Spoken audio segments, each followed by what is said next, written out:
આજે વાત કરીશું પ્રોટેક્ટિંગ અવર એન્વાયરમેન્ટ, મતલબ આપણા પર્યાવરણનું રક્ષણ કરવું, જેમાં સૌથી પહેલા કોઝિસ ઓફ એન્વાયરમેન્ટલ પ્રોબ્લેમ્સ, મતલબ પર્યાવરણીય સમસ્યાઓના કારણો, જેમાં જમીન પ્રદૂષણ એટલે લેન્ડ પોલ્યુશન, ઘન અને પ્રવાહી કચરો લેન્ડફિલમાં નિકાલ અને રાસાયણિક કચરો પૃથ્વીની સપાટીને પ્રદૂષિત કરે છે.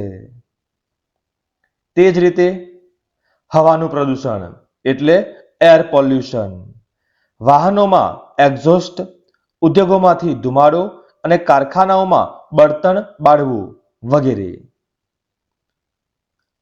ત્યાર પછી પાણીનું પ્રદૂષણ મતલબ વોટર પોલ્યુશન, માનવીય પ્રવૃત્તિઓ અને અન્ય ઉદ્યોગો દ્વારા ઉત્પન્ન થતા પેઇન્ટ, પ્લાસ્ટિક અને રસાયણો પાણીને પ્રદૂષિત કરે છે. તે જ રીતે વન નાબૂદી ડિફોરેસ્ટેશન, મતલબ ખેતી અને આવાસ માટે વૃક્ષો કાપવાથી જંગલોનો નાશ થાય છે. અને આવી જ રીતે જમીનનું ધોવાણ એટલે સોઇલ ઇરોશન, જેમાં જ્યારે માટી એ પાણી, પવન અને અન્ય કુદરતી પરિબળો દ્વારા ધોવાઈ જાય છે, જેને પર્યાવરણની મુખ્ય સમસ્યાઓના કારણ ગણીશું. ત્યાર પછી major effects of environmental problems, મતલબ પર્યાવરણીય સમસ્યાઓની મુખ્ય અસરો, જેમાં સૌથી પહેલા ઓઝોન અવક્ષય મતલબ ઓઝોન ડિપ્લેટેશન.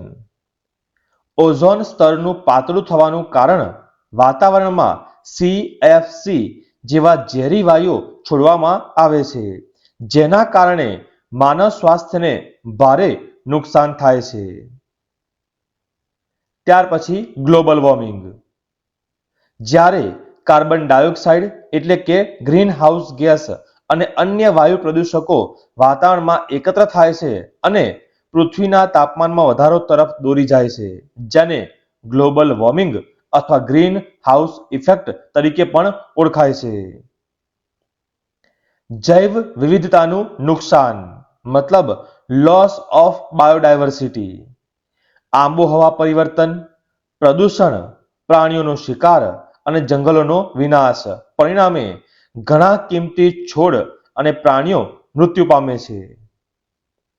આવી જ રીતે માનવ સ્વાસ્થ્ય પર લાંબા ગાળાની અસરો એટલે કે long term effects on human body. પ્રદૂષણને કારણે મનુષ્યને અનેક રોગોનું જોખમ વધે છે. હૃદય રોગો, ફેફસાની ભીડ, કેન્સર અને ઓછી આયુષ્ય મર્યાદા. તો હવે how to develop a green life cycle એટલે લીલી જીવનશૈલી કેવી રીતે વિકસાવવી, જેમાં આ ટોપિકને ધ્યાનમાં રાખીશું. સાયકલ અને જાહેર પરિવહનનો ઉપયોગ કરો. રાસાયણિક જંતુનાશકો અને ખાતરોનો ઉપયોગ ટાળો. જરૂર વગરના ઉપકરણો અને લાઇટ બંધ કરીને વીજળી બચાવો. પ્લાસ્ટિકના કચરાનું પ્રમાણ ઘટાડવું. ખરીદી વખતે ફરીથી વાપરી શકાય તેવા કાપડ અથવા કાગળની થેલીઓ સાથે રાખો. કેન, બોટલ, કાગળ, પુસ્તકો અને વાસણો પણ રિસાયકલ કરો. વૃક્ષો વાવો અને બીજાને પણ તે માટે પ્રોત્સાહિત કરો.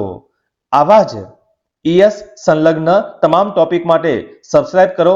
જલ્દી મળીશું નવા વિડીયોમાં.